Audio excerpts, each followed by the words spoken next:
Okay, so here's a American Series 100. Here's the inside, and here's the locking mechanism. I'll try and get these.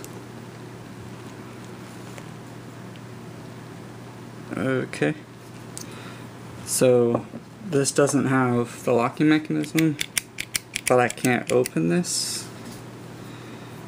And if I put this in this way,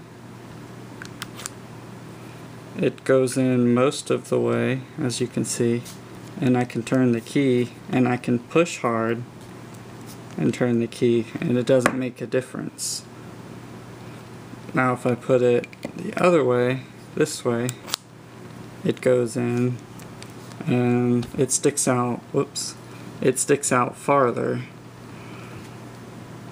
and so I don't think that's right.